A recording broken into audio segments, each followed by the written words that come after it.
This is Colorful Radio. Our music, our news, our views. Joined by Sharon Gardner, who is the founder of Core of Life. She is a naturopath, a life and health style coach, as well as a Pilates teacher. Hello. Hello. How are you doing? I'm well. Good. It's good to have you in the building. Thank you. First up, I'd like to ask you, and this is something I do ask everyone, and that is, what or who do you appreciate today? I'm going with the who, and that's my, I appreciate life and my walk with God, and just becoming everything I believe I've been created to be. Love it. Thank you. Love it. It's a journey though, right? Yeah. It is a journey. Yeah. And one that you're walking on, which is fabulous. Yeah. Talking about journeys, how did you get into the holistic field? My own health was suffering quite badly, and a friend suggested I look at my diet, just what I was feeding my body, and I started doing the research online to begin with and making the changes, and that's where it all came from. What kind of things were you suffering with, if you don't mind me asking? Oh gosh.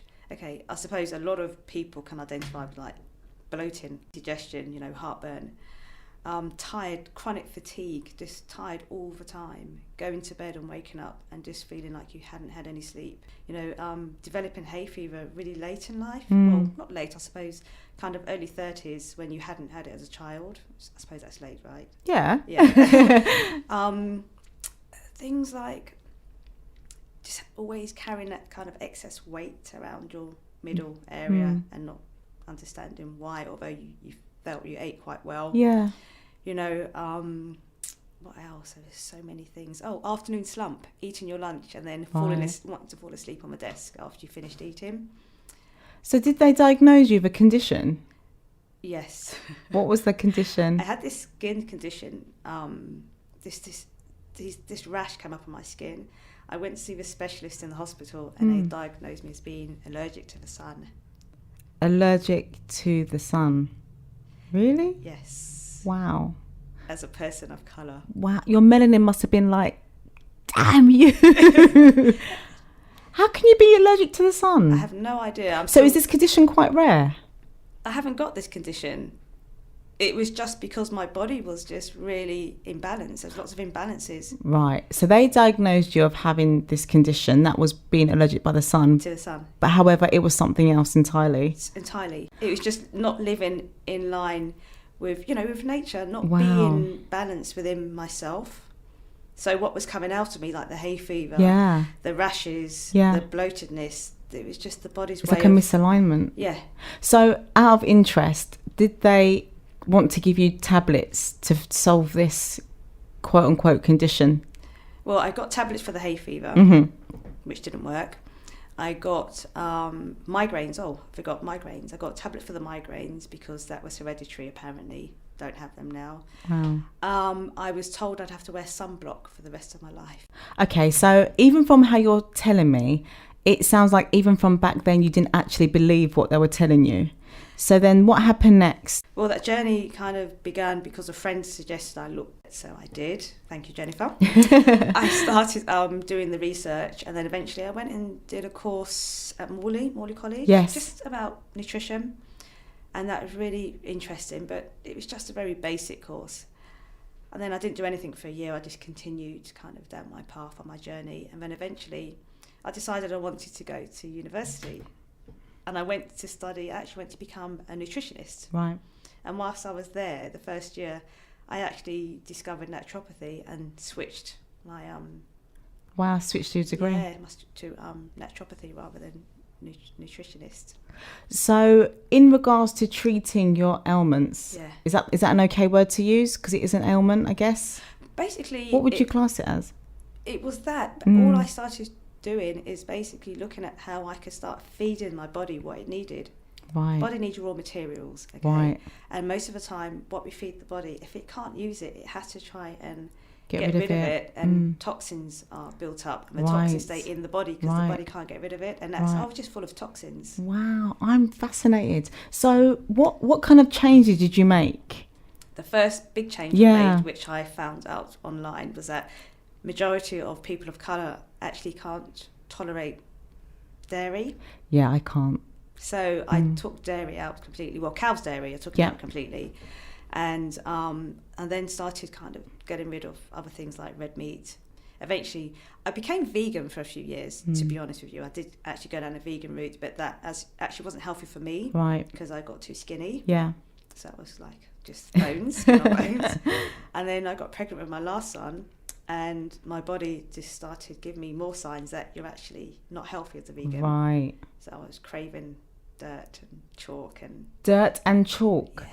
Do you know, I've heard many pregnant women saying that they, in articles, saying that they crave those kind of things, but it's also, they do that because it's a lack of something, like a lot of... minerals. Yeah, a lot of pregnant women also crunch ice. Yeah. And that is a lack of something as well. Usually the body is lacking some kind of mineral, and you think most of the minerals we get are from our plants, but the plants are also mineral deprived. Yes, they are. The soil's not rich anymore, so you have to get it from some kind of supplement. Yeah. So you have to really understand the world of supplements as well, because not all the supplements on the market are actually going to give you what it says. I'm still baffled by how your body knew that. Your body knows, but all our bodies know. No, but it's the chalk bit. Like, if you've never tasted chalk before, how would you know that it's chalk that you need? It's very interesting how our bodies tell us stuff. Just know I was craving chalk. Wow. And dirt. I mean, the dirt was iron deficiency, it turns out. So I had that. That's so interesting. So how did you, what did you do to reduce the rashes that you're getting when using the sun? Basically, as I started changing my diet and my lifestyle, because it was a whole lifestyle change, that just went of its own accord. It's amazing. If you think that the liver is the biggest organ and it's a detoxification organ, so it has to detoxify all the waste in the body. The cells produce waste. Yeah. Okay? So as your cells produce waste, they have to get, you have to get rid of them out of the body.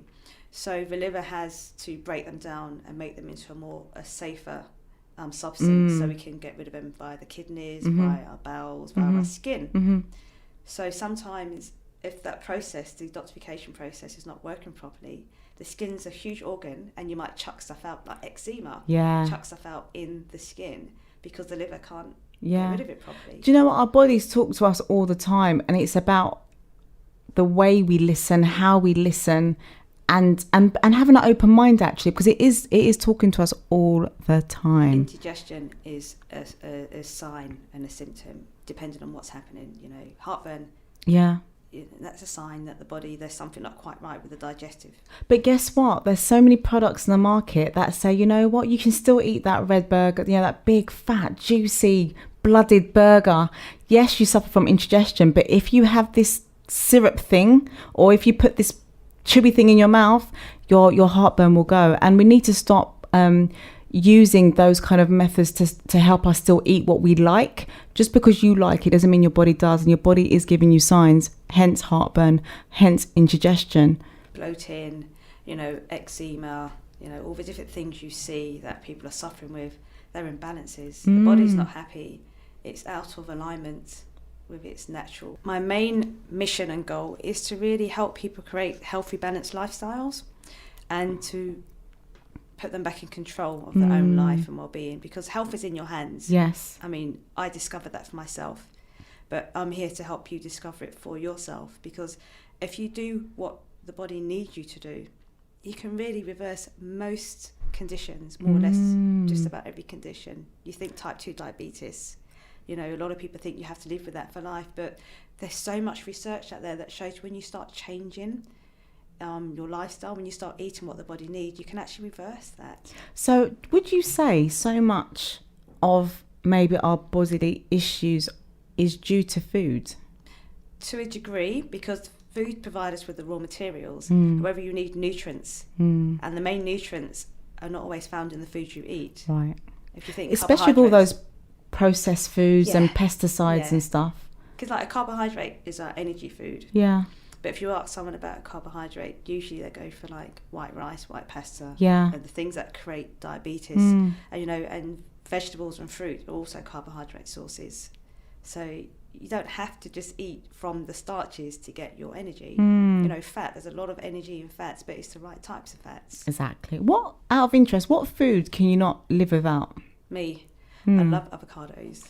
Really? Nearly an avocado a day. Nearly. Because it's high in, what is it high in? Is it? It's monosaturated fats. Right. So it's a good type of fat. It's the fats the body can use. You can get lots of energy from that. So if you're quite active and you're eating avocados, the body can convert that into energy quite readily. And how do you normally eat? Guacamole, in my smoothie, or just with a little bit of lemon juice. Nice. Yeah. I do like avocado, but I think in time it's become an acquired taste. I didn't like it when I was younger, but I definitely love it now. I don't know why some foods are like that. Like olives, love olives, couldn't stand it before. Celery, I would never love that. It's horrible. It's horrible. So what advice can you give to those who know they need to change something about their lifestyle but are currently resisting? You have to make your mind up. First and foremost, I think people say mind over matter, and I think, willpower. But it really is, there's lots of research to show if you change your mind, if you start with your thought life, and then you've already started that journey to start making transformation to start. It's got to start with the mind. You've got to make your mind up. And that's actually very apt, because my next question to you was, change can happen in a second with changing mindset. Transitioning is something that happens over time after you put the work in. Do you agree with this sentence? And you've just said it. Yes. It does start with the mind. It starts with the mind, it does. And also as well, to transition takes time. And do you think most of us, or do you think in terms of your work with clients, do you think as people we're impatient? What I always tell my clients when I work with them is that transformation doesn't happen overnight. I said, I can't give you a pill to stop your pain, but I can give you the tools you need to live a long, healthy lifestyle, sustainable health. Yeah. Because your pill will deal with the pain now. If you need to deal with the pain, take your pill now. But if you want to live pain-free, then you have to start making the changes so that long term, your body will be able to live without having to deal with that pain. And Sharon, what do you think people need to do to break the shell to get to their core? First of all, find out what nourishes them, what feeds them, and rather than keep doing things that punish yourself, stop punishing yourself. Yeah. Stop living up to the perception of what people have created you to be. Instead, go back to the core, find out what, who you were created to be, what nourishes you, and then work from the inside out, from the core out. Do you think people are scared to really look at themselves in that mirror? I mean, at the moment, due to Instagram, we see that people look at, take selfies, but selfies are only skin deep. Do you think people are actually scared to go deeper than that? I'm not sure if they're scared. It could be that they've never been taught to actually look within themselves. Thank you. That is the answer. Spot on. I fully agree with you. Yeah, we talk about all sorts of things, but not how to be empowered, how to become self-aware, how to have self-acceptance, how to have self-love, which is why Self Central is here. And so is Core of Life. Why did you decide to name your business Core of Life? Actually, it was a project we were doing at university, and we had to think of a name for our project, like a business, and we chose Core of Life. And then later on, I really liked the name, and I said to the women I was training with, can I use this name? Can I use this name if any of you guys want to use it? Brilliant. And I kept it, and it's just grown because everything I do now is from the core. Brilliant. So it's actually transitioned from you as a student, and now you are. Well, I mean, we'll always be students, but it has grown from you as a student, like literally, to you now as a teacher, because you're out there doing different projects and teaching people how to get back into their core. And what projects are you currently working on? Oh, so many. I mean, obviously, I do the one-to-one, the health and lifestyle coaching, and I teach Pilates as well. And I've got this idea for a Pilates class. I want to kind of take it back to the old school. Love it. I'm just trying to get that worked out where I can do that, because I just love music, especially old school music. And Pilates for me is the best form of taking care of the body. Love it. I've also got a project I'm working on with ASCII. This is an organisation in Croydon. Joseph Jeffers is the kind of person behind this. We want to bring community leaders together for what we call Community Leaders Health pop-up brunches. Love it. Bring kind of my approach, the integrated approach to the community, and just help leaders support their communities. That's that's another one. And the other one is my retreat on mindfully transitioning through the menopause. Oh, There's a lot wow. of misconception about the menopause, and I think women kind of have this fear of transitioning through it because it means they've come to the end of, for some women, their life. Yeah. And it's yeah. not true, you know. Because if you look, I mean, Iman's just turned 60. Oh, she looks fabulous. Yeah. You know, you got Tina Turner. You could not tell Tina Turner she's not fabulous. She's amazing. Or my favourite, Patti LaBelle. Listen, that woman. She's fabulousness. She really. And these are women that have already transitioned. So Yeah. what I'm trying to say is let's forget the myths and the misconceptions and create your own, you know, chapter for post-menopause. I love it. You're doing some great work out here. It's I hope brilliant. so. And the biggest one, which I'm working on with Zena. Which you're almost looking like you're about to burst. Yeah, I'm working on one with Zena Tuitt from Phenomenal Health Style, and it's still kind of under wraps because it's still in development stages. Yes. And hopefully, if all goes well, that will be launched next summer. Oh my God, good luck. Because obviously Zena has appeared on Yeah. this show. She's an amazing, amazing She woman is. with fabulous ideas. So I wish you both in that joint project all the best, Thank you. and also in your individual projects too. If anyone wants to find out more about you, where can they go? So my website is www.coreoflife, so that's CORE of life, OFLIFE.co.uk.